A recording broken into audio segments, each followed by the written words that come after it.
जय जगन्नाथ नमस्कार स्वागत आपनकर अति प्रिय कार्यक्रम जीवन जिज्ञासार यह भावपूर्ण परिवेश को जिज्ञासाटी रही दीपावली केबे एवं केउ दिन पालन करवा प्रश्न उपर परदा हटाया समाधान रखापी आम सहित जोड़ी होती ज्योतिर्विद एवं वास्तुविद पंडित चित्तरंजन महापात्र।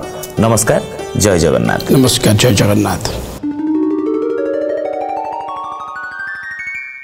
मनीष मानकर आम मान कि गोटे दिन पालनर उत्सव पालनर गोटे दिन हेले महाप्रभु जगन्नाथंकर प्रभु श्री जगन्नाथ मंदिर रे तांकर नीतिकांति अनुसार अलग दिन पालन करा गोटे दिन पालन कराए।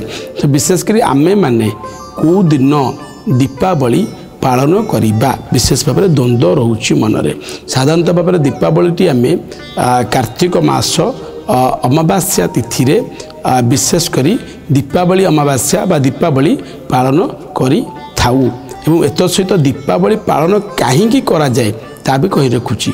जेहेतु आप जानिथिबे आश्विन प्रतिपदा कृष्णपक्ष प्रतिपदा तिथि ठारू आमर पितृ बा पूर्वज माने बा पूर्वपुरुष माने वर्षकर थरे सेई दिन ठारू कृष्णपक्ष ये धरा बा पृथ्वी पृष्ठ को आसी थांती बा आम मर्त्यपुर को आसी थांती। विशेष करी सेमानंकर घरे थिबा बा तांकर जो कूल जो व्यक्ति विशेष मान थिबे सेमानंक पानीपत्र बा श्राद्ध पाइबा पे आसी थांती एवं से आसीबा समयटी कृष्णपक्ष होता है। कृष्णपक्ष होची एक अंधार पक्ष बा अंधार समय।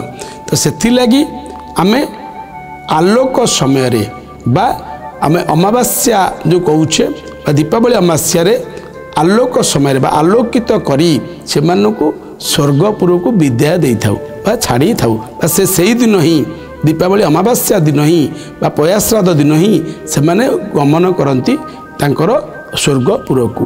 निश्चित भाव ठीक बुझी जाइए दीपावली आम कहीं पालन करुचे आम जो दीप प्रज्वलन करूँ बा आलोकित करूँ से माने जाती मत भी तांकर स्वर्गपुर को आम पूर्वज मैंने जो आसी वर्षकर थरे। तत्सहित आउ गोटे पौराणिक मत रही प्रभु रामंकर भी उत्सव मुख राम प्रभु रामचंद्र दशानन रावण को विजय होकर आसीते से समय भी आम उत्सव मुखर करने दीपदान भी कर दीपावली उत्सव पालन करुचे। एबे मन में द्वंद्व सृष्टि कर तो आज्ञा दीपावली कौ दिन पालन करवा शास्त्रानुमत देखु अक्टोबर 20 तारीख 2025 सोमवार दिन आमे दीपावली पालन करिबा। मु कहिल बनी आज्ञा आपण को पंडित माँ से जाए कह सी बेदर गार कि ता नुहे आज्ञा पंजिकार स्पष्ट भाव में लिखाई दीपावली आमे से दिन पालन करिबा। कहीं पालन करिबा एवं सी तार तात्पर्य कौन मु कही रखुची।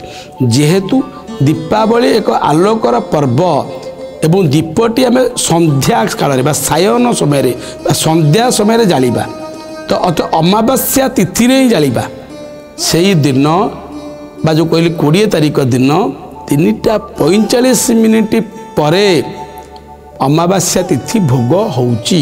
तेणु आमे से दिन संध्या समय दीपदान करिबा अमावास्या तिथि दीपदान करिबा। आपण भावुते मन सार तो से तापर दिन अमावास्या तिथि रही कहीं तापर दिन दीपदान करवानी यही दीपदान तापर दिन करा 21 तारीख दिन जेहेतु संध्या समय को बा सी जो अमावास्या तिथिटी दिन बा अपराह्न 3:55 पर्यंत रोचे 21 तारीख दिन। तो आप सोमवार मंगलवार दिन कहे मु दीपावली पालन करी राति की तो अमावास्या तिथि नहीं आ दीप प्रज्वलन कर लाभ कौन अच्छी आप पितृपुरुष तो उपरକୁ पलैथिबे रात्र समय अमावास्या सोमवार दिन तो से कौन गुरुत्व ना आवश्यक नहीं मंगलवार दिन पालन करें। तो ये बुझीगले तो आज्ञा द्वंद्वटा क्लीयर मुझे करदेली आज्ञा।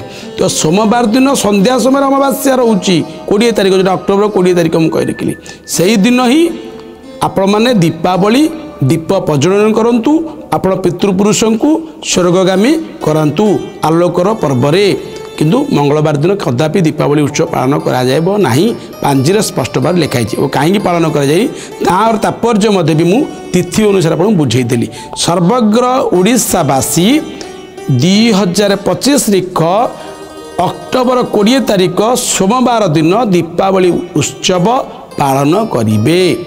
दीपावली संपर्कित जिज्ञासा उपरू परदा हटि सारिछि। एमिति किछि जिज्ञासामूलक प्रश्न तार अति सुंदर समाधान सहित पुणी थरे देखा हबो। रहिलु, नमस्कार।